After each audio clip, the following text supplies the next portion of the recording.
পাঠক পাঠিকা চ্যানেলে আপনাদেরকে স্বাগতম। আমি শেখ আজমাইন জুনাইদ। আজকে আপনাদেরকে শোনাবো হুমায়ুন আহমেদের উপন্যাস তুমি আমায় ডেকেছিলে ছুটির নিমন্ত্রণে।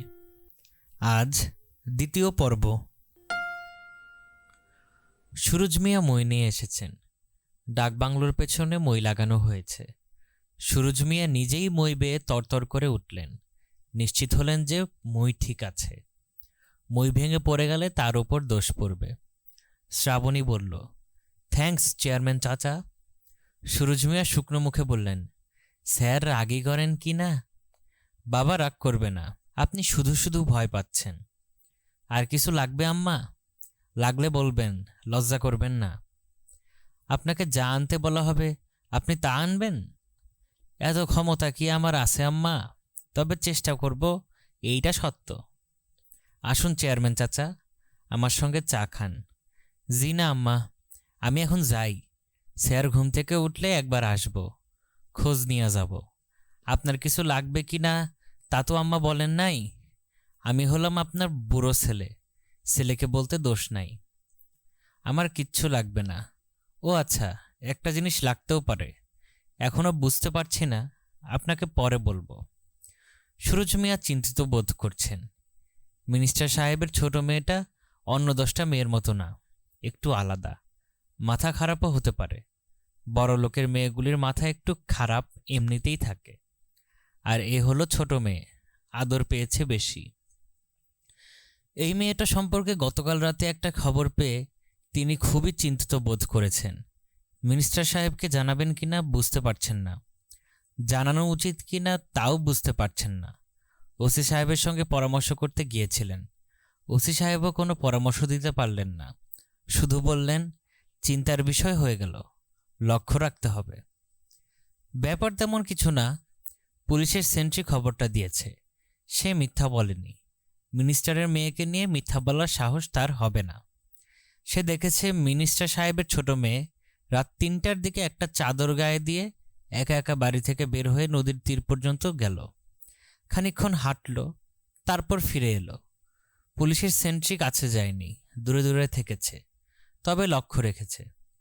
এখানে অবশ্যই ভয়ের কিছুই নেই, খুবই নিরাপদ জায়গা। তবু অঘটন ঘটতে কতক্ষণ লাগে? অঘটন যে কোনো সময় ঘটতে পারে। তবে এখন আর ভয়ের কিছু নেই। সুরজ মিয়া নদীর পাড়ে লোক রেখে দিয়েছেন। নৌকা বাঁধা আছে। নৌকায় 2জন মাঝি। তাদের কাজ হলো ডাকবাংলোর দিকে তাকিয়ে থাকা। কাউকে আসতে দেখলেই একজন নৌকায় থাকবে, অন্যজন ছুটে এসে তাকে খবর দেবে।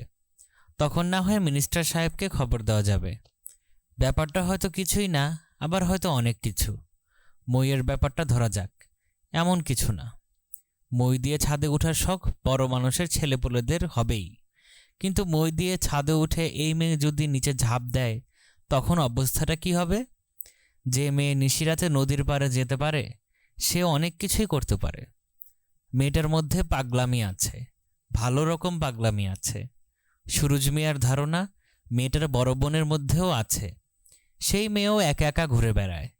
পাগলামি বংশগত ব্যাপার। একজনের কারোর থাকলে সবার মধ্যে খানিকটা চলে আসে। মিনিস্টার সাহেবের মধ্যে কি আছে? সুরজ মিয়া এখনও তা ধরতে পারেনি, তবে খানিকটা আছে বলে মনে হয়। না হলে থানার ওয়্যারলেস দিয়ে কেউ খবর পাঠায় সুন্দরবনের বাঘের সংখ্যা কত। সুন্দরবনের বাঘের সংখ্যা দিয়ে কি হবে? এটা কি একটা জানার বিষয়?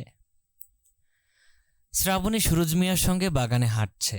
সুরজ মিয়া মেয়েটির হাবভাব বোঝার চেষ্টা করছেন। মেয়েটাকে তো বেশ সহজ স্বাভাবিকই মনে হচ্ছে, ভয় পাবার বোধহয় কিছুই নেই। ওই দিন রাতে নদীর ঘাটে একা একা কেন গিয়েছিল জিজ্ঞেস করে ফেলবেন নাকি? রেগে না গেলেই হলো। হাসতে হাসতে জিজ্ঞেস করতে হবে, যাতে রাখতে না পারে।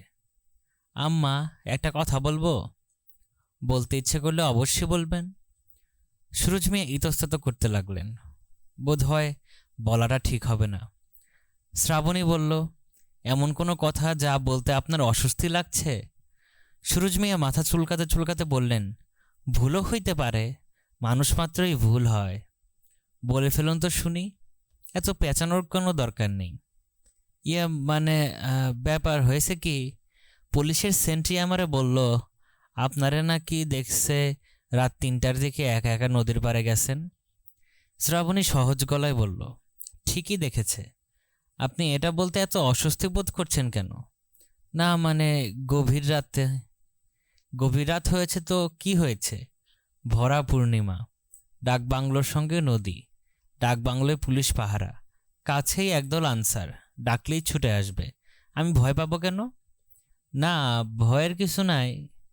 আমার অবশ্যই খানিকটা ভয় ভয় করছিল, কিন্তু এত সুন্দর লাগছিল বালির উপর চাঁদের আলো, ভাবলাম কাছে গিয়ে দেখে আসি। আপনার ধারণা কাজটা ভুল হয়েছে? জি না আম্মা, ভুল হয় নাই, তবে স্যার শুনলে রাগ করবেন। বাবা শুনেছেন, সকালবেলায় বাবাকে বলেছি। বাবা রাগ করেননি, শুধু বলেছেন নেক্সট টাইম এমন ইচ্ছা যদি হয় তাহলে যেন একজন সেন্ট্রি সঙ্গে করে নিয়ে যাই। সুরজ মিয়া এখন খানিকটা নিশ্চিন্ত বোধ করছেন। ব্যাপারটা যত জটিল শুরুতে মনে হয়েছিল, এখন দেখা যাচ্ছে তত জটিল নয়। চেয়ারম্যান চাচা। জি আম্মা। আপনার বাড়ি এখান থেকে কত দূরে? বেশি দূরে না আম্মা, কাছেই। চলুন তাহলে আপনার বাড়ি থেকে বেরিয়ে আসি। সুরজ মিয়া হকচকিয়ে গিয়ে বললেন, শুনে খুবই আনন্দ পেয়েছি আম্মা, কিন্তু স্যারকে না জিজ্ঞেস করে আপনাকে নিতে পারবো না। স্যার অনুমতি দিলে একদিন নিয়ে যাব। বাড়ির মেয়ে ছেলেরাও আপনাকে আর বড় আম্মাকে দেখতে চায়। শাহেদের ঘুম ভেঙেছে। সে জানালা দিয়ে দেখছে শ্রাবণী এবং টুপি মাথায় বুড়ো ধরনের একজন লোক বাগানে হাঁটছে। শ্রাবণী হাত নেড়ে খুব গল্প করছে। শাহেদের জ্বর শেষ পর্যন্ত আসেনি। শরীর ঝরঝর লাগছে। রাতে না খেয়েই ঘুমিয়ে পড়েছিল। এখন প্রচণ্ড খিদে বোধ হচ্ছে। শাহেদ বিছানা ছেড়ে বারান্দায় এসে দাঁড়ালো। হাত উঁচিয়ে শ্রাবণীকে ইশারা করল। শ্রাবণী এগিয়ে আসছে। তাকে রোগা রোগা লাগছে। গুড মর্নিং শাহেদ ভাই। Good morning Srabani. এইমাত্র ঘুম থেকে উঠলেন? অনুমান করুন তো কটা বাজে? 8টা। হয়নি, বাজে মাত্র 7টা। এই ব্যাপারটা আমি লক্ষ্য করেছি। গ্রামে এলে দেখবেন সময় স্লো হয়ে যায়, এক ধরনের টাইম ডাইলেশন হয়। আপনার কাছে মনে হচ্ছে 8টা বাজে, আসলে বাজছে 7টা। ওই বুড়ো ভদ্রলোকটা কে? ওনার নাম সুরজ মিয়া, চেয়ারম্যান। চেয়ারম্যান শুনলেই খুব খারাপ ধরনের চরিত্রের কথা মনে আসে। উনি মোটেই সেরকম নন, নিতান্তই ভালো মানুষ। আমার জন্যে মই এনে লাগিয়ে দিয়েছেন। কি এনে লাগিয়েছেন? মই, ছাদে ওঠার মই। আপনি তাড়াতাড়ি মুখ ধুয়ে ফেলুন, আপনার জন্য চায়ের ব্যবস্থা করে আসি। কুয়ার পাশে বসে চা খান, দেখুন কি অদ্ভুত লাগে। কুয়ার পাড়ে বসে চা খেতে হবে? কিংবা এক কাজ করা যেতে পারে, আমরা দুজন চায়ের কাপ নিয়ে ছাদে চলে যেতে পারি। আপা ঘুম ভেঙে যখন দেখবে আপনি নেই, তখন তার মাথা খারাপ হয়ে যাবে। তোমার আপা কি এখনো ঘুমুচ্ছে? মনে হয় ঘুমুচ্ছে। ডেকে তুলবো? দরকার নেই, তুমি বরং চা নিয়ে আসো। শ্রাবণী রান্নাঘরে ঢুকল।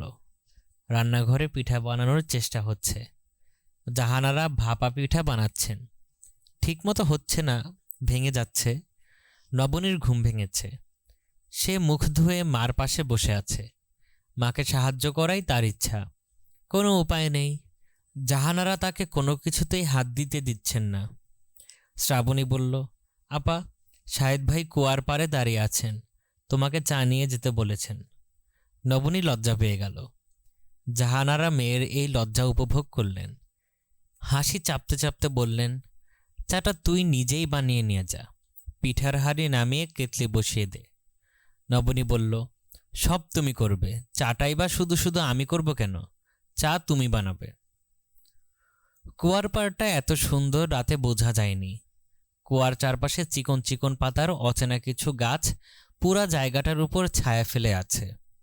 গাছের নিচ ঝকঝক করছে, একটা পাতাও পড়েনি। পরিষ্কার থাকারই কথা। সকাল বিকাল দুবেলা ঝাঁটা দেওয়া হচ্ছে। মালি শাহিদকে দাঁড়িয়ে থাকতে দেখে 2টা ফোল্ডিং চেয়ার নিয়ে এলো। শাহিদ বলল, আপনাদের ডাকবাংলো খুব সুন্দর। মালি কিছু বলল না। এমনিতে সে প্রচুর কথা বলে, এখন চেয়ারম্যান সাহেব তাকে বলে দিয়েছেন মুখ বন্ধ রাখবি, কোনো কথা বলবি না। কি বলতে কি বলবি, সর্বনাশ হয়ে যাবে। যে সে লোক আসে নাই, মন্ত্রী, জাত সাপ। ট্রেতে করে চা, টোস্ট, বিস্কিট নিয়ে নবনী আসছে। এই শীতের মধ্যেও ঘুম থেকে উঠেই সে গোসল করে হালকা গোলাপি রঙের শাড়ি পরেছে, কানে মুক্তার দুল। শাড়ির রং তার গায়ের রঙের সঙ্গে মিলেমিশে গেছে। সুন্দর দেখাচ্ছে নবনীকে। তার দিক থেকে চট করে চোখ ফিরিয়ে নেওয়া সম্ভব না। শাহিদ বলল, আজ ভোরবেলায় আয়নায় তুমি নিজেকে দেখেছ? না। কেন? না দেখে থাকলে খবরদার দেখবে না, নজর লেগে যাবে। নিজের নজর সবচেয়ে বেশি লাগে। আজ তোমাকে দেখাচ্ছে স্বর্গের অপ্সরীদের মতো। স্বর্গের অপ্সরীরা কি চা এবং টোস্ট নিয়ে আসে? তারা আনে অমৃত। চা এখন অমৃতের মতো লাগবে। শাহেদ চায়ের কাপ তুলে নিল। নবনী বলল, বিস্কিট খাও, নাস্তা দিতে দেরি হবে। মা ভাপা পিঠা বানানোর চেষ্টা করছেন। পিঠা জোড়া লাগছে না, লাগবে বলেও মনে হয় না। রাতে ঘুম কেমন হয়েছিল? খুব ভালো ঘুম হয়েছে, এক ঘুমে রাত কাবার। নবনী শাহেদের সামনে বসেছে। সে তার নিজের চায়ের কাপ হাতে নিতে নিতে বলল, জায়গাটা কি অদ্ভুত সুন্দর, লক্ষ্য করেছ? হ্যাঁ, লক্ষ্য করলাম। আর কিরকম নির্জন সেটা দেখেছ? হ্যাঁ। নবনী বলল, ডাকবাংলোটা গ্রামের মূল বসতি থেকে অনেকখানি দূরে। নীলকর সাহেবরা বানিয়েছিল। তারা মানুষদের কাছ থেকে দূরে থাকতে চাইত। শাহেদ বলল, এই অঞ্চলে তো নীলের চাষ হবার কথা না? নীলকর সাহেব তুমি কোথায় পেলে? আমি যা শুনেছি তাই তোমাকে বললাম। সাহেবদের কবরখানাও নাকি আছে। এক সাহেবের স্ত্রী মারা গিয়েছিলেন, তার কবর আছে। কবরের 4 লাইনের কবিতা আছে। কবরটা কোথায়? আমি জানি না, শ্রাবণী জানে। ওকে বলো তো আমাকে দেখাতে। বলবো। শাহেদ হাসতে হাসতে বলল, কোথাও বেড়াতে এসে অবশ্যই কবর দেখে বেড়ানো কোনো কাজের কথা না। নবনী উঠে দাঁড়ালো। শাহেদ বলল, যাচ্ছ কোথায়? বসো না। নাস্তার ব্যবস্থা দেখি। মা যা শুরু করেছে, আজ কেউ নাস্তা খেতে পারবে বলে মনে হয় না। নাস্তা নিয়ে আমার কোনো মাথা ব্যথা নেই, তুমি বসো। নবনী বসল। শাহেদ বলল, সুন্দর কোনো প্রেমের কবিতা আমার মুখস্থ নেই। থাকলে এখন তোমার দিকে তাকিয়ে আবৃত্তি করতাম। তুমি এত সুন্দর কেন? নবনী চট করে মাথা ঘুরিয়ে নিল। তার চোখে পানি এসে যাচ্ছে, যে চোখের পানি শাহেদকে দেখাতে চায় না। শাহেদ বলল, আমার দিকে তাকাও, অন্যদিকে তাকিয়ে আছো কেন? নবনী বলল, কাল রাতে আমি তোমাকে রাগিয়ে দিয়েছি, এরকম আর হবে না। শাহেদ হাসতে হাসতে বলল, তার মানে কি এই যে আমি যা চাইব তাই পাবো? নবনী জবাব দিল, কিছুদিন মন্ত্রিত্ব করলে বিস্মিত হবার ক্ষমতা নষ্ট হয়ে যায়। মন্ত্রীরা কোনো কিছুতেই বিস্মিত হন না। জামিল সাহেবের ক্ষেত্রে তা ঘটেনি। তিনি সুরুজ মিয়ার কর্মক্ষমতায় বিস্মিত হয়েছেন এবং বিস্ময় চাপা দেবার চেষ্টা করছেন না। সুরুজ মিয়া যা করেছেন তা হল ময়মনসিংহ থেকে একটা ফ্রিজ নিয়ে এসেছেন। ফ্রিজের সঙ্গে মেকানিক এখন খুটখাট করে 3 পয়েন্ট প্লাগ বসাচ্ছে। সুরুজ মিয়া একটু দূরে দাঁড়িয়ে হাত কচড়াচ্ছেন। জামিল সাহেব বললেন, এই ফ্রিজ আপনি নিজে কিনে এনেছেন? জি স্যার। কেন? ওই দিন শুনলাম বেগম সাহেবের ঠান্ডা পানি খাওয়ার অভ্যাস, ওনার কষ্ট হইতেছে। শোনার পর মনটা খারাপ হয়ে গেল। আমরা তো 2 দিন পর চলে যাব, তখন ফ্রিজ কি করবেন? অসুবিধা কিছু নাই স্যার, রেখে দেব। আপনারা হইলেন মেহমান, আমি থাকতে মেহমানের কষ্ট, এটা তো স্যার অচিন্তনীয়। এরকম সেবা যত্ন সব মেহমানদেরই করেন? করার চেষ্টা করি স্যার, তবে কেউ তো এদিকে আসেন না, রাস্তাঘাট ভালো না। তবু যারা আসেন যত্ন করার চেষ্টা করি। আমার ক্ষমতাও স্যার সামান্য, নাদান মানুষ। আপনার ক্ষমতা মোটেই সামান্য নয়, আমি বিস্মিত হয়েছি। আপনি কি কিছু চান আমার কাছে? আপনার কোনো তদবির আছে? জি না স্যার, আমার কোনো তদবির নেই। সত্যি বলছেন তো? জি স্যার, সত্যি। ফ্রিজ লাগানো হয়েছে, হালকা শো শো শব্দ আসছে। পানির বোতল ভর্তি করে রাখা হয়েছে। জাহানারা স্বস্তি বোধ করছেন। অনেকদিন পর আরাম করে পানি খাওয়া যাবে। তবে ফ্রিজের রং তার পছন্দ হয়নি, কটকটে হলুদ রং। তাকালেই মাথা ধরে যায়। জাহানারা বাইরের লোকজনের সঙ্গে কথাবার্তা বিশেষ বললেন না। সুরুজ মিয়ার সঙ্গে বললেন, এত যন্ত্রণা করার কোনোই প্রয়োজন ছিল না। ঠান্ডা পানি আমাকে খেতেই হবে এমন কোনো কথা নেই। যাই হোক, আপনাকে ধন্যবাদ। সুরুজ মিয়া বিনয়ে নিচু হয়ে বললেন, যা দরকার হবে আমাকে বলবেন বেগম সাহেব, কোনো সংকোচ করবেন না। শায়েদ পাখি শিকারের কথা বলেছিল, শীতের পাখি। সম্ভব হবে? অবশ্যই সম্ভব হবে। এরা পাখি শিকারেরই জায়গা। গত বছর কমিশনার সাহেব আর তার স্ত্রী এসেছিলেন, পাখি শিকারের জন্যেই এসেছিলেন। জাহানারা বললেন, ব্যবস্থা করতে হবে নবনীর বাবাকে না জানিয়ে। উনি শুনলে রাগ করবেন। অতিথি পাখি মারা আইনে নিষেধ। সব কথা স্যারকে জানানো দরকার নাই, উনি কিছুই জানবেন না। আমি নৌকা, বন্দুক সব ব্যবস্থাই করে রাখব। ভোররাত্রে যাওয়া লাগবে। দুই আম্মাও কি সাথে যাইবেন? হ্যাঁ, ওরাও নিশ্চয়ই দেখতে চাইবে। কোনো অসুবিধা নাই বেগম সাহেব, আমি ব্যবস্থা করে খবর দিব। আপনি হুট করে চলে যাবেন না, নাস্তা খেয়ে যাবেন। জি আচ্ছা। সুরুজ মিয়া নিজের বুদ্ধি খাটিয়ে দু একটা কাজ করলেন। বিকেলের মধ্যে খুঁটি বসিয়ে ব্যাডমিন্টন খেলার ব্যবস্থা করলেন। ব্যাডমিন্টন খেলার সাজ সরঞ্জাম ঘরেই ছিল। গত বছর কমিশনার সাহেব ব্যাডমিন্টন খেলতে চেয়েছিলেন। সব জিনিসপত্র যখন জোগাড় হলো তখন তারা চলে গেলেন। সুরুজ মিয়া যত্ন করে তুলে রেখেছিলেন, এখন কাজে লেগেছে। এ জগতে কিছুই নষ্ট হয় না, এক সময় না এক সময় কাজে লাগে। মিনিস্টার সাহেবের পেছনে তার শ্রমও বৃথা যাবে না, এক সময় কাজে লাগবে। বিকেল, রোদ পড়ে এসেছে। শাহেদ খুব আগ্রহ নিয়ে ব্যাডমিন্টন খেলছে। একদিকে শাহেদ, অন্যদিকে শ্রাবণী। নবনীকে খেলার ব্যাপারে রাজি করানো যায়নি, সে নাকি জীবনে ব্যাডমিন্টন খেলেনি। শাহেদ বলল, এটা এমন কোনো খেলা না যে শিখতে হয়, র্যাকেট হাতে নিলেই খেলা যায়। সাহস করে র্যাকেটটা হাতে নাও। নবনী বলল, আমার এত সাহস নেই, আমি বরং দেখি, দেখতেই আমার ভালো লাগছে। শ্রাবণী বলল, দেখতে তোমার মোটেই ভালো লাগছে না, তুমি খুব বিরক্ত হয়ে তাকিয়ে আছো। মোটেই বিরক্ত হয়ে তাকিয়ে আছি না, তুই যে হেরে ভূত হচ্ছিস দেখে ভালো লাগছে। আপা, আমি হেরে ভূত হচ্ছি না। শাহিদ ভাই কেমন খেলে আমি বোঝার চেষ্টা করছি। যখন বোঝা হয়ে যাবে তখন বাজির খেলা খেলব, সিরিয়াস বাজি ধরে খেলা হবে। কি বাজি? বাজির টার্মস অ্যান্ড কন্ডিশন পরে ঠিক করা হবে। শাহেদ নবনীর দিকে তাকিয়ে বলল, প্রায় 15 বছর পর ব্যাডমিন্টন খেলছি, দারুণ লাগছে, আমি থরলি এনজয় করছি।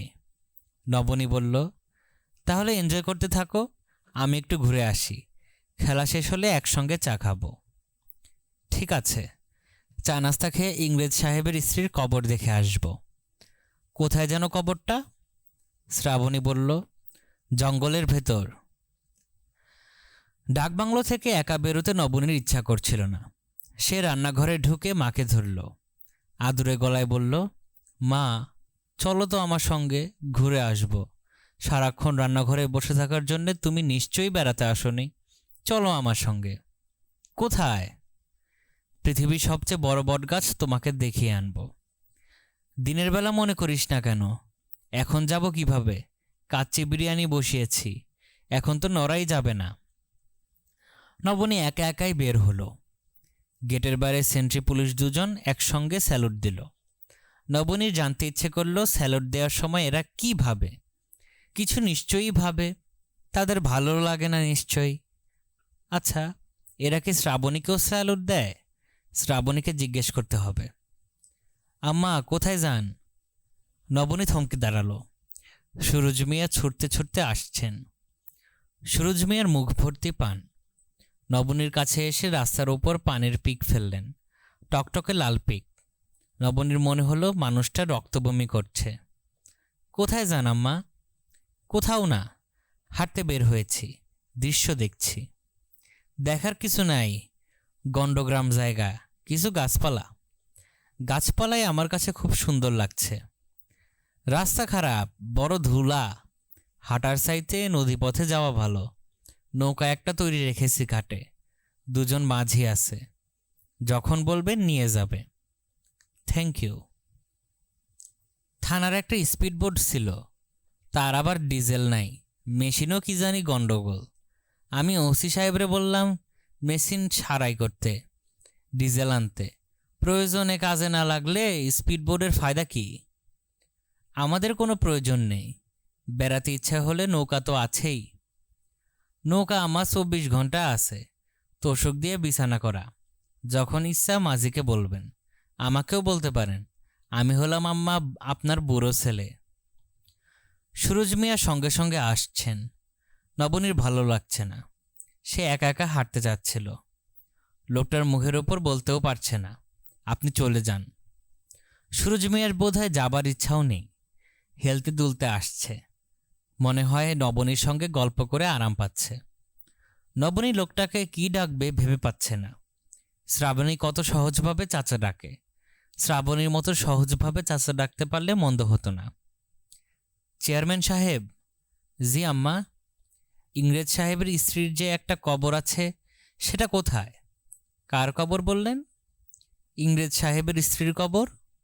যে সাহেব এই রকম ডাকবাংলোয় থাকতেন, তার স্ত্রী, মহিলার নাম মারিয়া স্টোন। সুরজ মিয়া বিস্মিত হয়ে বললেন, এরকম কোনো কবর তো আম্মা এই অঞ্চলে নাই। কবরের কথা আপনারা কে বলছে? নবনী ছোট্ট নিঃশ্বাস ফেলল।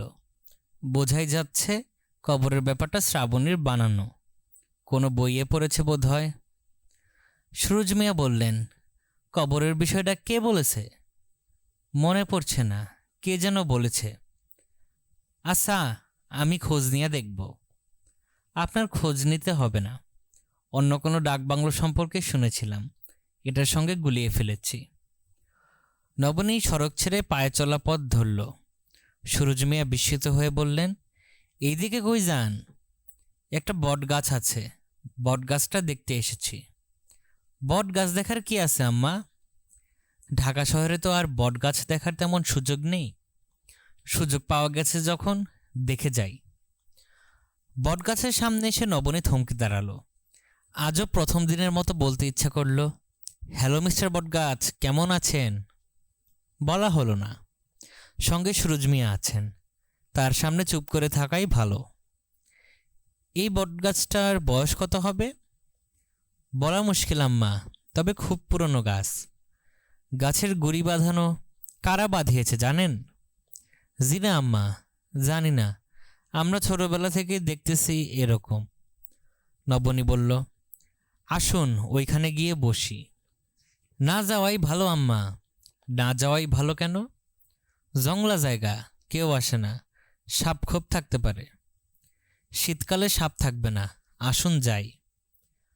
বটের ঝুড়ির ফাঁক দিয়ে নবনী চট করে ঢুকে গেল। বাধ্য হয়ে পেছনে সুরজ মিয়া ঢুকলেন। তিনি খুব অস্বস্তি বোধ করছেন। মেয়েটার সঙ্গে এসে দেখি একটা সমস্যায় পড়া গেছে।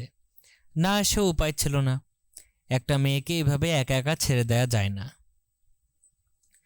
নবনী বটগাছের গুড়ির কাছে এসে অবাক হয়ে গেল। কি অদ্ভুত কাণ্ড! সে দাঁড়িয়ে আছে মাঝখানে, চারদিকে বটের ঝুড়ি দিয়ে ঘেরা, যেন বৃক্ষের দেয়াল। মনে হচ্ছে সুন্দর একটা দুর্গ। এই দুর্গের ভেতরে কেউ আসতে পারবে না। ভেতরটা খুব পরিষ্কার, একটা শুকনো পাতাও পড়ে নাই। সিমেন্টের বাঁধানো অংশটি বেশ প্রশস্ত, ইচ্ছে করলে যে কেউ শুয়ে থাকতে পারে। কালো সিমেন্ট, দেখলেই হিমহিম ভাব হয়। নবনী বলল, কি অদ্ভুত জায়গা, দেখেছেন চেয়ারম্যান চাচা? এই প্রথম নবনী চাচা বলল, তার খুব খারাপ লাগলো না। সুরজ মিয়া বললেন, চলেন আম্মা যাই। যাই যাই করছেন কেন, বসুন না। সন্দেহ হইতে বেশি বাকি নাই, চলেন যাই, আরেকদিন দিনের বেলায় আসলেই হবে। সন্ধ্যা হোক, দেখি এখান থেকে সন্ধ্যা হওয়া দেখতে কেমন লাগে। সুরজ মিয়া খুবই দুশ্চিন্তায় পড়ে গেলেন। এ মেয়ে মনে হচ্ছে সমস্যায় ফেলে দিবে। জংলা জায়গায় সন্ধ্যা পর্যন্ত বসে থাকতে চাইলে তো বিরাট সমস্যা হবে। স্যার শুনলে শুধু যে মেয়ের উপর রাগ করবেন তা না, তার উপরেও রাগ করবেন। রাগ করবারই কথা। চেয়ারম্যান চাচা। জি আম্মা। একটা কাজ করতে পারবেন? সুরজ মিয়া শঙ্কিত গলায় বললেন, কি কাজ? আমি এখানে অপেক্ষা করি, আপনি শ্রাবণীকে নিয়ে আসেন, ও দেখুক কি সুন্দর জায়গা। আম্মা, কি বললেন? আমি বলছি, যদি আপনার কষ্ট না হয় তাহলে শ্রাবণীকে একটু নিয়ে আসুন। সুরজ মিয়া চিন্তায় অস্থির হয়ে পড়লেন। ভালো যন্ত্রণায় পড়ে গেল। মেয়েটার সঙ্গে আসা বিরাট বোকামি হয়েছে। এমন বোকামি তিনি সচরাচর করেন না। 15 বছর ধরে তিনি এই অঞ্চলের চেয়ারম্যান। বোকা লোকের পক্ষে এতদিন চেয়ারম্যান থাকা সম্ভব না। আজ মনে হচ্ছে তিনি নিজেকে যত বুদ্ধিমান মনে করেন, আসলে তত বুদ্ধিমান নন। আম্মা চলেন, আজ যাই, আরেকদিন দিনের বেলা ছোট আম্মাকে নিয়ে আসবেন। বটগাছ তো চলে যাবে না আম্মা, এইখানেই থাকবে। গাছের তার জায়গা ছেড়ে যাওয়ার উপায় নাই। তাছাড়া সন্ধ্যাবেলা একা একা থাকা ঠিকও না। দুনিয়া তো ভালো জায়গা না। দুনিয়া খুবই মন্দ জায়গা। আপনি হইলেন মেয়ে মানুষ, আমাকে দেখেন পুরুষ মানুষ, বয়স 50-এর উপরে, বলতে গেলে দিন শেষ। এই আমি সন্ধ্যার পর একা বার হই না। কেন বার হন না? ভূতের ভয়? মানুষের চেয়ে বড় ভূত আর কিছুই নাই। মানুষ হইল সবচেয়ে বড় ভূত। 2 বার আমারে মারার চেষ্টা করছে। একবার বেড়া ভাঙ্গা ঘরে ঢুইকা দাউদ দিয়া কোপ দিল, সেই বছরই পাকা দালান দিলাম। আরেকবার সন্ধ্যাকালে। নবনী বলল, থাক, শুনতে চাচ্ছি না, চলুন ফিরে যাই। সুরজ মিয়া স্বস্তির নিঃশ্বাস ফেলে বললেন, চলেন আম্মা।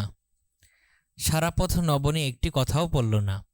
সুরজ মিয়াও চুপ হয়ে রইলেন। নবনী গেট দিয়ে ঢুকেই থমকে দাঁড়ালো। ডাকবাংলোর সামনে বেশ ভিড়। 2টা পাজেরো জিপ দাঁড়িয়ে আছে। একটা জিপের পেছনে চাকা পাংচার হয়েছে, চাকা বদল করা হচ্ছে। ডাকবাংলোর সামনে চেয়ার পাতা হয়েছে। চেয়ারও 2টা দল। একটা দলের সঙ্গে আছেন জামিল সাহেব, অন্য দলটি খানিকটা দূরে। নবনীর মনে হলো বেশ উৎসব উৎসব ভাব। সন্ধ্যাবেলায় এত বড় দল কোত্থেকে এসেছে কে জানে। এরা কি এখানে থাকবে?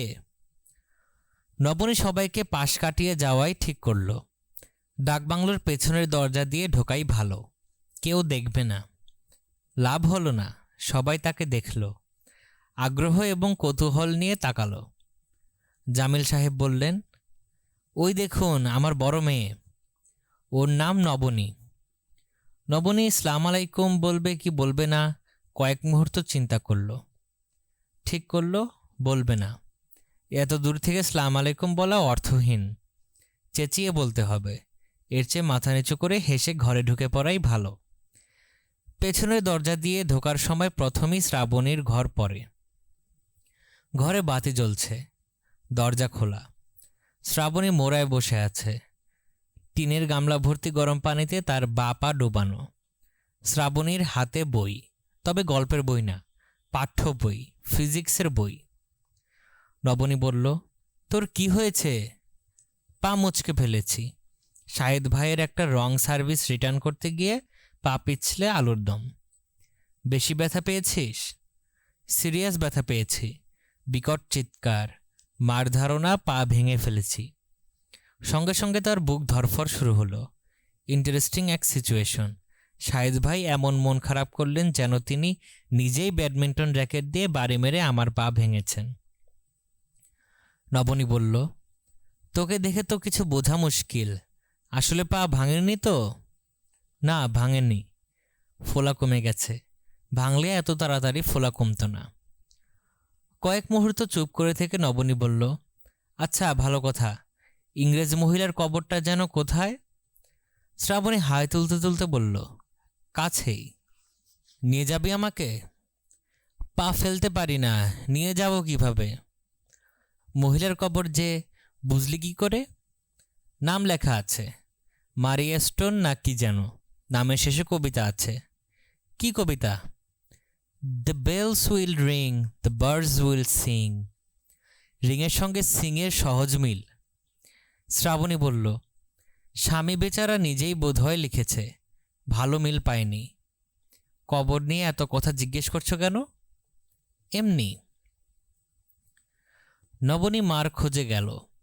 জাহানারা রান্নাঘরে ছিলেন না, বিছানায় শুয়েছিলেন। ঘর অন্ধকার। তার মাথার কাছে মিলুবুয়া দাঁড়িয়ে আছে। সন্ধ্যার পর থেকে সে সবসময় মার কাছে থাকবে। নবনী বলল, মা তুমি রান্নাঘর থেকে নির্বাসিত, ব্যাপার কি বলো তো? জাহানারা ক্লান্ত গলায় বললেন, মাথাটা হঠাৎ ঘুরে উঠল, প্রেশার বেড়েছে বোধ হয়। প্রেশার মেপে দেব? না, তুই আমাকে ঠান্ডা এক গ্লাস পানি খাওয়া। নবনী ঠান্ডা পানি নিয়ে এলো। জাহানারা পানি খেয়ে আবার শুয়ে পড়লেন। নবনী বসল মার পাশে। জাহানারা মেয়ের কোলে একটা হাত রাখলেন। নরম গলায় বললেন, এতক্ষণ শাহিদ ছিল, তুই আসার একটু আগে গেল, তোর খোঁজেই বোধহয় গিয়েছে। আমাকে কোথায় খুঁজবে? কি নাকি এক বটগাছ আছে, তোর সেখানে যাবার কথা। শ্রাবণী ওকে তাই বুঝিয়েছে। মা, শ্রাবণী যে প্রচুর মিথ্যা কথা বলে তুমি জানো? এই বয়সে সবাই মিথ্যা বলে। আমি বলতাম? বলেছিস নিশ্চয়ই, এখন মনে নাই। শ্রাবণী বানিয়ে বানিয়ে বলেছে এখানে কোন জঙ্গলের মধ্যে নাকি এক ইংরেজ মহিলার কবর আছে, মারিয়া স্টোন নাম। আমাকেও বলেছে। ওর হাবভাব আমার ভালো লাগছে না মা। ওকে নিয়ে চিন্তা করিস না, ও ঠিকই আছে। আয়, আমরা অন্য কিছু নিয়ে কথা বলি। কি নিয়ে কথা বলতে চাও? তোকে নিয়ে বলি। আজ শাহেদ তোর বিয়ের ব্যাপারে কথা বলল। নিজ থেকেই বলল নাকি তুমি জিজ্ঞেস করলে? নিজ থেকেই বলল। তার মা খুব অসুস্থ, তার মা চাচ্ছেন বিয়েটা তাড়াতাড়ি হোক। সে তো তার মায়ের অসুখের কথা কিছু বলেনি। শাহেদ কখনো তার সমস্যার কথা বলে না, ও অনেকটা আমার মতো। নবনী হাসতে হাসতে বলল, তোমার কি কোনো সমস্যা আছে মা? আছে। কি সমস্যা? শুনতে চাস? চাই। আমার ধারণা তুমি এই পৃথিবীর একমাত্র সমস্যাবিহীন মহিলা। একটা পরিষ্কার রান্নাঘর, রান্নার জিনিসপত্র এবং ফ্রিজের ঠান্ডা পানি, এই কটা জিনিস পেলেই তোমার হয়ে গেল। জাহানারা বিছানায় উঠে বসলেন। নবনী লক্ষ্য করল তার মা উত্তেজনায় অল্প অল্প কাঁপছেন। নবনী বলল, কি ব্যাপার মা? না, কোনো ব্যাপার না। তুই আমার সমস্যার কথা শুনতে চেয়েছিস, সমস্যা শুনে যা। থাক মা, আমি কিছু শুনতে চাচ্ছি না।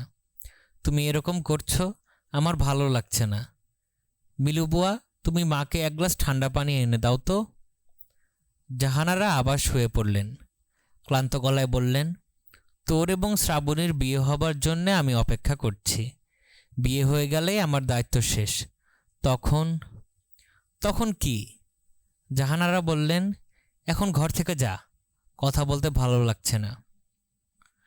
জামিল সাহেব খুবই উত্তেজিত ভঙ্গিতে বসে আছেন, উত্তেজিত এবং আনন্দিত। সুরুজ মিয়া চেয়ারম্যান একজন হরবোলা খবর দিয়ে এনেছেন। 40-45-এর মতো বয়স, বড় বড় চোখ, ভয়ঙ্কর রোগা। অতিরিক্ত লম্বার কারণেই বোধ হয় খানিকটা কুঁজো। খালি পা, সবুজ একটা লুঙ্গি পরনে। এই শীতেও গায়ে পাতলা একটা ফতুয়া ছাড়া কিচ্ছু নেই। নবনী এসে বসল বাবার পাশের চেয়ারে। শ্রাবণীও এলো খোরাতে খোরাতে। শাহেদও আছে।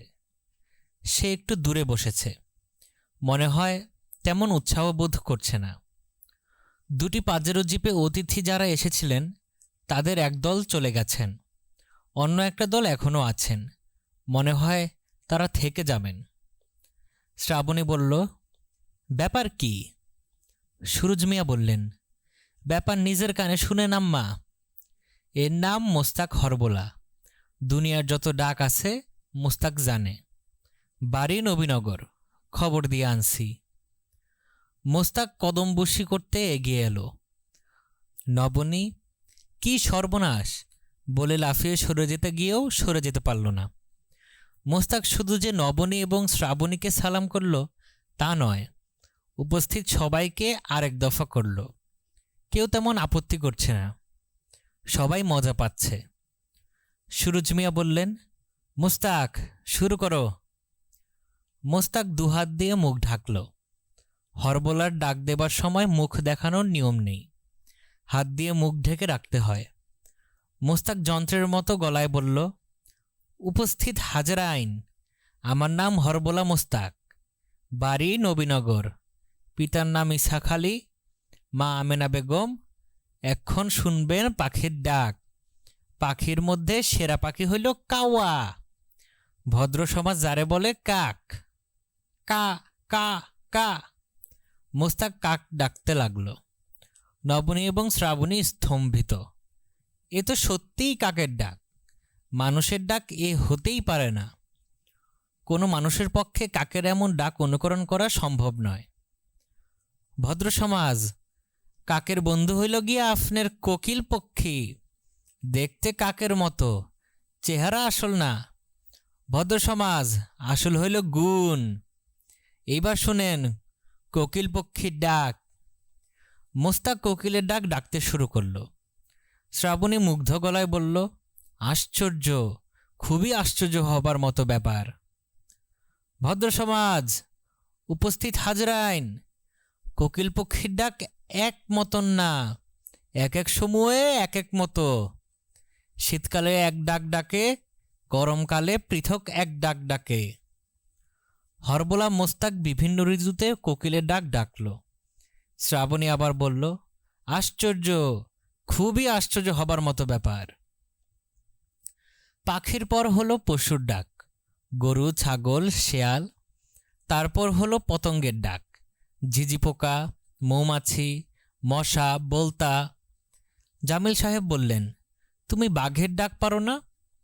জি না স্যার, বাঘের ডাক কোনোদিন শুনি নাই, শুনলে পারব। সুরজ মিয়া বললেন, একবার শুনলেই পারবে, বড়ই ওস্তাদ। এ স্যার মানুষের ডাকও পারে। নবনী বলল, মানুষের ডাক আবার কি? মোস্তাক আলী বলল, আছে, মানুষের ডাকও আছে। শ্রাবণী বলল, দেখি শোনান তো, আমি মানুষের ডাক শুনতে চাই। শুনলে আপনি রাগ হইবেন। শ্রাবণী বিস্মিত হয়ে বলল, কি অদ্ভুত কথা, শুনলে রাগ হব কেন? মোস্তাক সঙ্গে সঙ্গে অবিকল শ্রাবণীর মতো গলায় বলল, কি অদ্ভুত কথা, শুনলে রাগ হব কেন? সবাই বিস্ময়ে দীর্ঘ সময় চুপ করে রইল। সবার আগে কথা বললেন জামিল সাহেব। তিনি হতচকিত গলায় বললেন, মানুষের ভয়েসের এমন রিপ্রোডাকশন যে হতে পারে আমার ধারণার বাইরে ছিল। অবিশ্বাস্য, আনক্যানি। তিনি মানিব্যাগ বের করে দুটা নতুন 100 টাকার নোট এগিয়ে দিলেন। মোস্তাক আবার কদম বুসি করে টাকা নিল। কদম বুসি একজনকে করল না, সবাইকে করল। সুরজ মিয়া তৃপ্ত গলায় বললেন, এর চেহারা ভালো মানুষের মতো, কিন্তু আসলে বিরাট বদ। কেউ মারা গেলে সে করে কি? রাত দুপুরে ওই বাড়িতে উপস্থিত হয়। মরা মানুষের গলায় ওই বাড়ির লোকজনদের নাম ধরে ডাকে। বাড়ির ভেতরে তখন ভয়ে কান্দাকাটি শুরু হয়ে যায়। কত মার খেয়েছে বলার নাই। একবার তো মারতে মারতে হাত ভেঙে দিল। মোস্তাক আলী মনে হচ্ছে তার মার খাওয়ার কথা শুনে খুব মজা পাচ্ছে, খিকখিক করে হাসছে। শ্রাবণী বলল, বাবা, আমি উনার পারফরমেন্সে মুগ্ধ হয়েছি। আমি কি আমার নিজের পক্ষ থেকে উনাকে কিছু গিফট দিতে পারি? অবশ্যই পারো। শ্রাবণী গিফট আনার জন্যে উঠে গেল। নবনী লক্ষ্য করল, শ্রাবণী এখন আর খুঁড়িয়ে খুঁড়িয়ে হাঁটছে না, ঠিক মতোই হাঁটছে। মনে হয় পায়ের ব্যথা সেরে গেছে। শ্রাবণী সঙ্গে সঙ্গেই ফিরে এলো। তার হাতে দুটা 500 টাকার নোট। সে মোস্তাক আলীর দিকে নোট দুটি এগিয়ে দিয়ে বলল, আমার এই উপহার গ্রহণ করলে আমি খুব খুশি হব। মোস্তাক চোখ বড় বড় করে সবার দিকে তাকাচ্ছে, হাত বাড়াচ্ছে না। সে পুরোপুরি হকচকিয়ে গেছে। জামিল সাহেব বললেন, ও দিচ্ছে, তুমি নিচ্ছ না কেন? নাও। মোস্তাক টাকা নিয়ে তৎক্ষণাৎ শিশুদের মতো শব্দ করে কাঁদতে শুরু করল। সে তার দীর্ঘ জীবনে একসঙ্গে কখনো এত টাকা পায়নি। শ্রাবণী দাঁড়ালো না, নিজের ঘরে চলে গেল। সুরজ মিয়া বিব্রত গলায় বললেন, কাঁদছিস কেন রে গাধা? কান্না বন্ধ কর। মোস্তাক আলী আরও শব্দ করে কাঁদতে লাগলো। সুরজ মিয়া মোস্তাকের হাত ধরে তাকে বাইরে নিয়ে এলেন। শ্রাবণীর ঘরের দরজা বন্ধ। জামিল সাহেব দরজায় টোকা দিয়ে বললেন, আসবো মা? শ্রাবণী বলল, এসো বাবা। জামিল সাহেব ঘরে ঢুকলেন। মেয়ের বিছানায় পা তুলে বসলেন, তার হাতে জ্বলন্ত সিগারেট। তিনি বললেন, তোর ঘরে সিগারেট খাবার অনুমতি আছে তো? অনুমতি নেই, তবে তুমি খেতে পারো। জানালাটা ভালো করে খুলে দে, ধোঁয়া চলে যাবে। শ্রাবণী জানালা খুলে দিল। জামিল সাহেব বললেন, তোর সুন্দরবনের বাঘের খবর চলে এসেছে। লাস্ট সেন্সাস রিপোর্ট, বাঘবাঘিনীর সংখ্যা সবই আছে। এর সঙ্গে স্পটেড ডিয়ারের সংখ্যাও আছে। এই যে কাগজটায় লেখা। থ্যাঙ্কস বাবা, মেনি থ্যাঙ্কস। জামিল সাহেব সিগারেটে একটা লম্বা টান দিয়ে বললেন, নবনীকে দেখছি না, নবনী কোথায়? শাহেদ ভাইয়ের সঙ্গে নদীর দিকে হাঁটতে গেছে। ও দেখি সারাদিন হাঁটাহাঁটির মধ্যে আছে। তোর হাঁটতে ভালো লাগে না? না। তোর পায়ের অবস্থা কি, ব্যথা সেরেছে? জামিল সাহেব চুপচাপ সিগারেট টানতে লাগলেন। শ্রাবণী বলল, বাবা, আমার মনে হয় তুমি আমাকে কিছু বলতে এসেছ। এখন বুঝতে পারছো না বলা ঠিক হবে কিনা। দ্বিধার মধ্যে পড়েছ, বলে ফেলো। জামিল সাহেব বললেন, একটু আগে তুই যে কাণ্ডটা করেছিস তা আমার পছন্দ হয়নি, সেই কথাই বলতে এসেছি। কোন কাণ্ডের কথা বলছো? হরবোলাকে যে 1000 টাকা দিয়েছি সেটা? হ্যাঁ। 1000 কেন, ইচ্ছে হলে তুই 5000 টাকা দিবি, সেটা কোনো কথা না। কিন্তু যেখানে আমি 200 টাকা দিয়েছি সেখানে তুই আমাকে ডিঙে 1000 টাকা দিলি। তুই আমাকে ছোট করলি। বাবা, আমি ওর কাণ্ড কারখানা দেখে মুগ্ধ হয়েছিলাম। আমি ভেবেছিলাম আমরা যেমন মুগ্ধ হয়েছি তুমিও লোকটাকে ঠিক সেরকম মুগ্ধ করবে, কিন্তু তুমি তাকে মাত্র 200 টাকা দিলে। আমার মনটা খারাপ হয়ে গেল। এই দরিদ্র দেশে 200 টাকা মাত্র না মা। তোর কাছে মাত্র মনে হয়েছে, ওর কাছে ছিল অপ্রত্যাশিত। ও প্রচণ্ড রকম খুশি হয়েছিল। হ্যাঁ, খুশি অবশ্যই হয়েছিল, কিন্তু তুমি তার খুশি হবার ক্ষমতা অতিক্রম করতে পারোনি। আমি করেছি। 1000 টাকা পেয়ে কীরকম ভেউ ভেউ করে কাঁদছিল। ওর কান্না দেখে আমার নিজের চোখে পানি এসে গেল। যে কাজটা আমি করলাম সে কাজটা তুমি কেন করতে পারলে না? তোমার তো টাকার অভাব নেই। টাকা থাকলেই সবসময় এমন দেয়া যায় না। পাবলিক ফিগারদের দিকে সবার চোখ থাকে। সবাই বলবে, জামিল সাহেব 2 হাতে টাকা ছড়ায়, কোথায় পায় এত টাকা?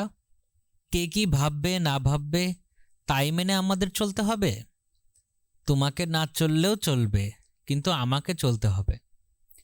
শ্রাবণী নিচু গলায় বলল, বাবা, আমি তোমাকে হার্ট করে থাকলে ক্ষমা চাচ্ছি।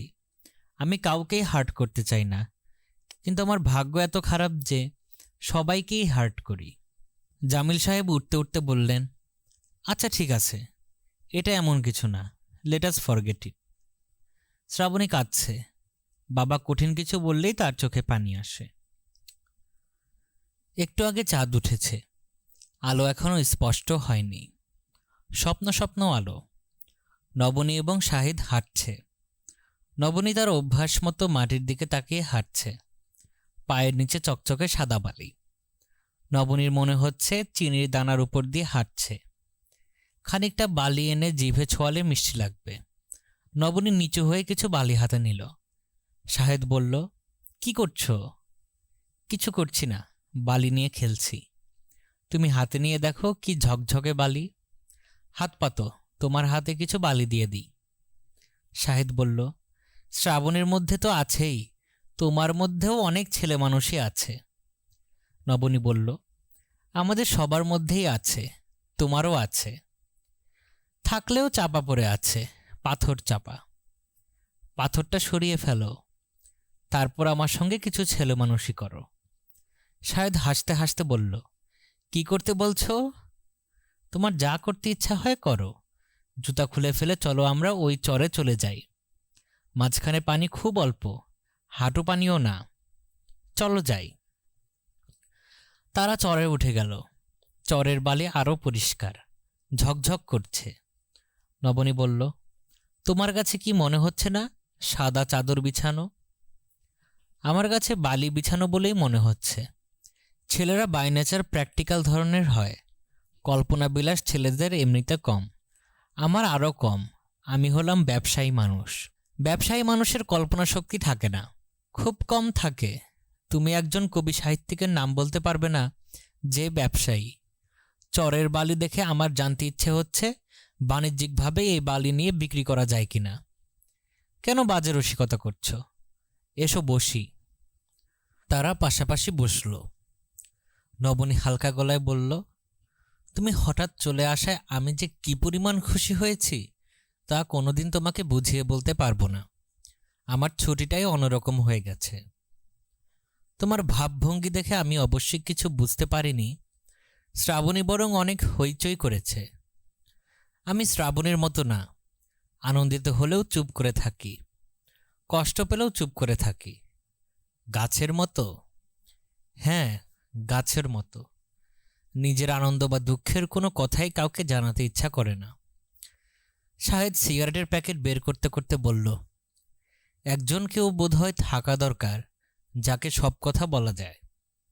হয়তো দরকার।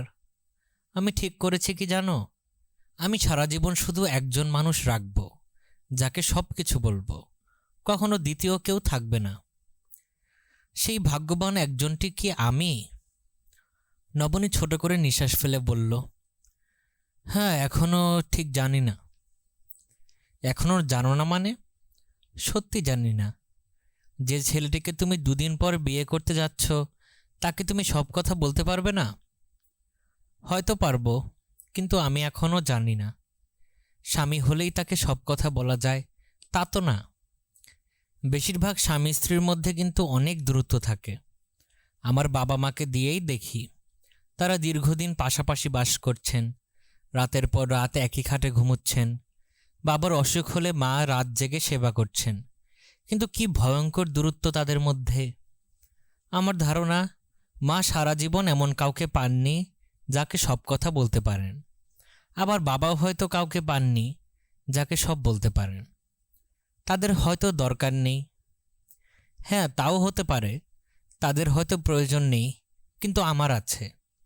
আমি একজন কাউকে আমার সব কথা বলতে চাই। শাহেদ সিগারেটে লম্বা টান দিয়ে বলল,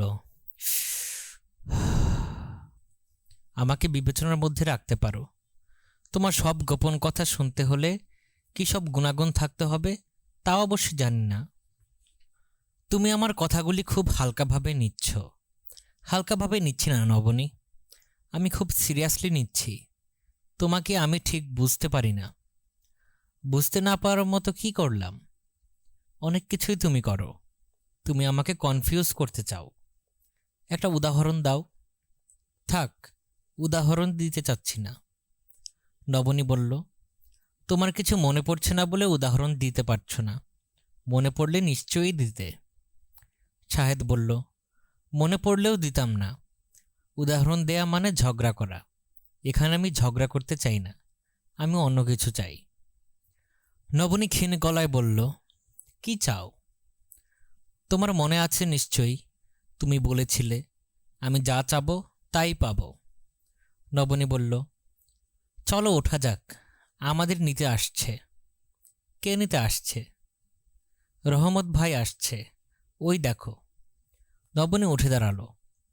রহমত লম্বা লম্বা পা ফেলে এদিকেই আসছে। শাহেদ বলল, ওকে চলে যেতে বলো, আমার বসে থাকতে ভালো লাগছে। বসি আরও কিছুক্ষণ। নবনী বলল, আমার বসে থাকতে ভালো লাগছে না, শীত লাগছে। শাহেদ বলল, মনে হচ্ছে হঠাৎ তুমি আমার উপর রেগে গেছ। তোমাকে রাগানোর মতো কিছু কি করেছি? নবনী জবাব দিল না। ডাকবাংলোর দিকে হাঁটতে শুরু করলো। পেছনে পেছনে শাহেদ আসছে। চাঁদের আলো এখন আরও পরিষ্কার হয়েছে, অস্পষ্ট ছায়া ছায়া ভাব দূর হয়েছে। ঘরে ঢুকে নবনী দেখল জাহানারা শোবার ঘর অন্ধকার করে শুয়ে আছেন। তার মাথার চুলে বিলি করে দিচ্ছে মিলু বুয়া। নবনী বলল, কি হয়েছে? জাহানারা বললেন, মাথা কেমন জানি করছে, তোরা খেয়ে নে, আমি উঠতে পারবো না। বেশি খারাপ লাগছে মা? জাহানারা জবাব দিলেন না। নবনী বলল, ডাক্তারকে খবর দিতে বলবো? জাহানারা বিরক্ত গলায় বললেন, কাউকে খবর দিতে হবে না, তুই যা। নবনী বের হয়ে এলো। জাহানারা মিলুকে দরজা বন্ধ করে দিতে বলল।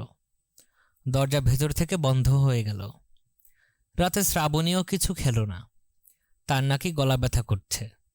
খাবার টেবিলে জামিল সাহেবও গম্ভীর হয়ে বসে রইলেন। নবনী বলল, তোমারও কি শরীর খারাপ লাগছে বাবা? না, আমার শরীর ঠিকই আছে। তোর মাকে নিয়ে সমস্যা। রাতে ঘুমায় না, জেগে বসে থাকে। কাল রাত ৩টার সময় উঠে দেখি সে ডাইনিং হলে বসে আছে, উলের কি যেন বানাচ্ছে। আমি বললাম, কি বানাচ্ছ? সে বলল, কিছু না। নবনী বলল, নতুন জায়গায় মার ঘুম আসে না। জামিল সাহেব তিক্ত গলায় বললেন, নতুন জায়গা পুরাতন জায়গা কিছু না, কোনো জায়গাতেই তার ঘুম আসে না, বাড়িতেও তো ঘুমায় না। শাহেদ বলল, ভালো কোনো ডাক্তার দেখানো দরকার মনে হয়। জামিল সাহেব বললেন, ভালো ডাক্তারের তো অভাব নেই, প্রচুর আছে। দেশে আছে, বিদেশে আছে। দেখাতে না চাইলে কিভাবে কি করব? ছুটি কাটাতে এসে যদি এমন অসুখ বিসুখের যন্ত্রণায় পড়ি তাহলে ভালো লাগে? রান্না ছাড়াও তো এই পৃথিবীতে আরও কার্যক্রম আছে। নবনী বলল, বাবা, তুমি বেশি রেগে যাচ্ছ। আমি খুব কম রেগেছি মা, খুবই কম। আমি সবাইকে সবার মতো থাকতে দেই, কারোর ছুটি নষ্ট করতে চাই না। আমার থিওরি হলো, বেড়াতে এসেছি, বেড়াতে এসে যে যেভাবে আনন্দ পেতে চায় পাক। তোর মা রান্নাঘরে দরজা বন্ধ করে বসে থাকতে যাচ্ছে, থাক। শ্রাবণী একবার রাত ৩টার সময় একা একা নদীর পাড়ে গেল। আমি রাগ করেছি, কিন্তু কিছুই বলিনি। এখন শুনলাম সে একটা মই জোগাড় করেছে, ছাদে উঠবে। ছাদ এমন কি জিনিস যে মই এনে উঠতে হবে? নবনী হেসে ফেলল। মেয়ের হাসি মুখ দেখে জামিল সাহেবও কিছুক্ষণের মধ্যেই হেসে ফেললেন। শাহেদের দিকে তাকিয়ে বললেন, পারিবারিক অনেক সমস্যা তোমার সামনেই আলাপ করলাম। তোমাকে পরিবারের একজন ধরি বলেই তা করেছি। আমি আমার সমস্যা বলে বেড়াই না, ইচ্ছাও করে না, সময়ও নেই। শাহেদ প্রসঙ্গ পাল্টাবার জন্য বলল, এত জায়গা থাকতে আপনি এখানে ছুটি কাটাতে কেন এসেছেন চাচা? যুবক বয়সে একবার এখানে এসেছিলাম, পাখি শিকারের জন্যে এসেছিলাম। এই ডাকবাংলোয় ছিলাম। এখান থেকে 10 মাইল দূরে মাহিন্দার জলা নামে একটা বিলের মতো আছে, সেখানে পাখি শিকারের জন্যে গিয়েছিলাম। অদ্ভুত দৃশ্য। আবারও সেই দৃশ্য দেখার জন্যেই এসেছি। দৃশ্য কি দেখব? যন্ত্রণায় যন্ত্রণায় অস্থির। এবারও কি পাখি শিকারে যাবেন? পাগল হয়েছ? মন্ত্রী হয়ে পাখি শিকারে গেলে উপায় আছে? সব পত্রিকায় ফ্রন্ট পেজে ছবি চলে যাবে। তবে তোমরা যাও, দেখে আসো। পাখি শিকারের দরকার নেই, ব্যাপার কি দেখে আসো। থানার একটা স্পিড বোট আছে, নষ্ট ছিল, ঠিক করেছে। কাল ভোরে তোমাদের নিয়ে যাবে। আপনি যাবেন না? না, আমি যাব না। আমি সঙ্গে থাকলে তোমরা মন খুলে হইচইও করতে পারবে না। তাছাড়া এদিকে আমার কিছু কাজও আছে। শাহেদ বলল, বেড়াতে এসেছেন, এখন আবার কাজ কি? আপনিও চলুন, সবাই মিলে হইচই করে আসি। জামিল সাহেবের খাওয়া হয়ে গেছে। তিনি হাত ধুতে ধুতে বললেন, আমি যেতাম, পাখি দেখার জন্যেই এসেছি, কিন্তু এখন যদি যাই আমাকে একা যেতে হবে। নবনীর মাকে সঙ্গে নেওয়া যাবে না, এইভাবে যাওয়া যায় না। শাহেদ বলল, আমরা ওনাকে বুঝিয়ে সুঝিয়ে রাজি করব। পারবে না, পৃথিবীর সব কাজ পারবে, এই কাজটা পারবে না। আমার অ্যাডভাইস হচ্ছে, চেষ্টা করতেও যেও না। তার মেজাজ এখন আকাশে উঠে আছে, চেষ্টা করতে যাবে সে একটা বিশ্রী কাণ্ড করবে। আমি চাই না এখন একটা বিশ্রী কাণ্ড হোক। নবনী, জি বাবা। তোর মাকে কিছু খাওয়াতে পারিস কিনা দেখ, সে দুপুরে কিছু খায়নি। জাহানারার ঘরে দরজা বন্ধ, তিনি দরজা খুললেন না। ভেতর থেকে মিলু বলল, আফা আপনারা চলে যাইতে বলছে। নবনী বলল, ঠান্ডা পানি এনেছি মা, দরজা খুলো, পানিটা রেখে যাই। জাহানারা কঠিন গলায় বললেন, পানি লাগবে না, তুই ঘুমোতে যা। নবনী ঘুমোতে এলো অনেক রাতে, 12টা পার করে। শ্রাবণী জেগে আছে, গভীর মনোযোগে বই পড়ছে। গল্পের বই না, পাঠ্য বই। সব গল্পের বই সুটকেসে ঢুকিয়ে তালা দিয়ে দেওয়া হয়েছে। এখন শুরু হয়েছে পাঠ্য বইয়ের পালা। নবনী বলল, এখনো জেগে আছিস? তোর না গলা ব্যথা? শ্রাবণী বলল, শুধু গলা ব্যথা না আপা, জ্বর এসেছে। কপালে হাত দিয়ে দেখো। নবনী কপালে হাত দিল। আসলেই জ্বর, বেশ জ্বর। নবনী বলল, তুই এই জ্বর নিয়ে দিব্যি পড়াশোনা করে যাচ্ছিস। আমি কোনো কিছুকেই পাত্তা দিই না। তাছাড়া আমার হচ্ছে ভালুক জ্বর, এই আছে এই নেই। তোমার সঙ্গে খানিকক্ষণ গল্প করে যখন বিছানায় শুয়ে যাব তখন দেখবে জ্বর নেই। তুই কি কিছু খাবি? খিদে লেগেছে? না, তেঁতুলের আচার খেতে ইচ্ছে হচ্ছে। সেটা তো এখানে পাওয়া যাবে না, কাল চেয়ারম্যান চাচাকে বলবো।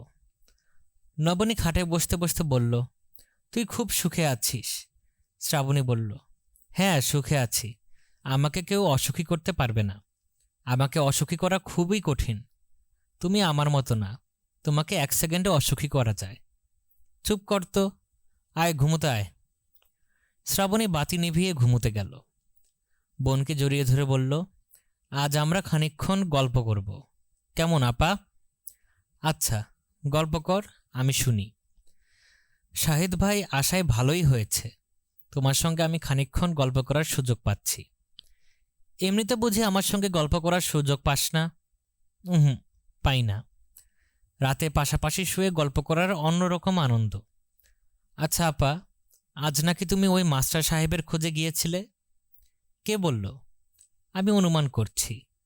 চেয়ারম্যান চাচা বললেন তুমি বটগাছের কাছে গিয়েছিলে। সেখান থেকে ধারণা করলাম তুমি নিশ্চয়ই ইংরেজির অধ্যাপকের সন্ধানে গিয়েছ। আমি গাছটাই দেখতে গিয়েছিলাম, কারো সন্ধানে যাইনি। রেগে যাচ্ছ কেন আপা? সাধারণ কথা বলছি, তুমি রেগে যাচ্ছ। ওই ভদ্রলোক সম্পর্কে তোমার এক ধরনের কৌতূহল আছে বলেই আবারও তুমি বটগাছের কাছে গিয়েছ। তুমি মনে আশা করেছিলে যে বটগাছের কাছে ওই ভদ্রলোকের দেখা পেয়ে যাবে। আমি এমন কিছু ভাবিনি। তুই কি মনের ডাক্তার হয়ে গেছিস? শ্রাবণী হালকা গলায় বলল, আমাদের সমস্যা কি জানো আপা? আমরা বেশিরভাগ সময় জানি না আমরা কি চাই। যেটা চাই বলে মনে হয়, আসলে সেটা চাই না। তুমি তীব্রভাবে শাহিদ ভাইয়ের সঙ্গ কামনা করছো। এটা এক ধরনের ভ্রান্তিও হতে পারে। হয়তো তুমি অন্য কিছু চাচ্ছ, বুঝতে পারছো না। নবনী বিরক্ত হয়ে বলল, এসব কথা তুই কোন উপন্যাস থেকে বলছিস? শ্রাবণী খিলখিল করে হেসে ফেলল। নবনী বলল, হাসি বন্ধ কর, রাগে গা জ্বলে যাচ্ছে। শ্রাবণী আরও শব্দ করে হেসে উঠল। অনেক কষ্টে হাসি থামিয়ে বলল, তোমার রাগ আমি আরও বাড়িয়ে দিচ্ছি। এই যে শাহিদ ভাইয়ের কথাই ধরো, শিক্ষিত, বুদ্ধিমান, কৃতি এবং সুপুরুষ একজন মানুষ। নিজের উপর তার প্রচণ্ড আত্মবিশ্বাস। তার ধারণা নিজেকে তিনি ভালো করেই জানেন, আসলে কিন্তু জানেন না। তার মানে কি? আমার ধারণা তোমার চেয়ে আমি শ্রাবণী চৌধুরী তার কাছে অনেক বেশি গুরুত্বপূর্ণ। চট করে রেগে যেও না আপা, প্রমাণ দিচ্ছি। আমি এই শীতের মধ্যে তাকে কুয়োর পানিতে গোসল করতে বললাম। তিনি যথারীতি গোসল করে ঠান্ডা বাঁধালেন। আমি বললাম, শাহিদ ভাই কুয়োতলায় চা খেতে খুব ভালো লাগে। উনি রেগুলার সেখানে চা খাওয়া শুরু করলেন। বিকেলে আমরা ব্যাডমিন্টন খেলছিলাম। তুমি চুপচাপ একা বসেছিলে। তিনি তোমাকে ফেলে আমার সঙ্গে ব্যাডমিন্টন খেলতেই আনন্দ পাচ্ছিলেন। খেলাটা তার কাছে জরুরি ছিল না, আমার সঙ্গটা অনেক জরুরি ছিল। এই যে তিনি সব কাজকর্ম ফেলে এখানে ছুটে এলেন, তার পেছনে তোমার যতটা ভূমিকা, আমার ধারণা আমার নিজের ভূমিকা অনেক বেশি। নবনী বলল, তোর জ্বর অনেক বেড়েছে, তুই অসুস্থ মেয়ের মতো কথা বলছিস। এসব সুস্থ কোনো মেয়ের কথা না, এসব হলো বিকারগ্রস্ত মেয়ের কথা। সমস্যা শাহেদের না, সমস্যা তোর। শ্রাবণী হাই তুলতে তুলতে বলল, আমার কোনোই সমস্যা নেই আপা। আমার সমস্যা থাকলে এত সহজে এসব কথা তোমাকে বলতে পারতাম না। সমস্যা কোথায় আমি তোমাকে ধরিয়ে দিলাম। আমি যা বলছি তা যে জ্বরের ঘোরে অসুস্থ হয়ে বলছি তাও কিন্তু না। আমি যা বলছি তা প্রমাণ করে দিতে পারবো। কিভাবে? কাল আমাদের 3 জনের পাখি শিকারে যাবার কথা। শেষ মুহূর্তে আমি বলবো যান না, তখন দেখবে শাহিদ ভাই বলবেন থাক বাদ দাও, যাওয়া বাতিল হয়ে যাবে। নবনী ক্ষীণস্বরে বলল, তুই এমন সব অদ্ভুত কথা বলছিস কেন রে শ্রাবণী? তোর কি হয়েছে? আমার কিছুই হয়নি আপা, যা সত্যি আমি তাই বলছি। যা সত্যি তা তুই বলছিস না। দিনরাত গল্পের বই পড়ে পড়ে তোর মাথা অন্যরকম হয়ে গেছে। তুই বানিয়ে বানিয়ে প্রচুর মিথ্যা কথা বলছিস। এখানে কোনো ইংরেজ মহিলার কবর নেই। তুই আমাকে বললি কবর আছে, আমি খোঁজ নিলাম। নবনী থেমে গেল। আর কথা বলা অর্থহীন।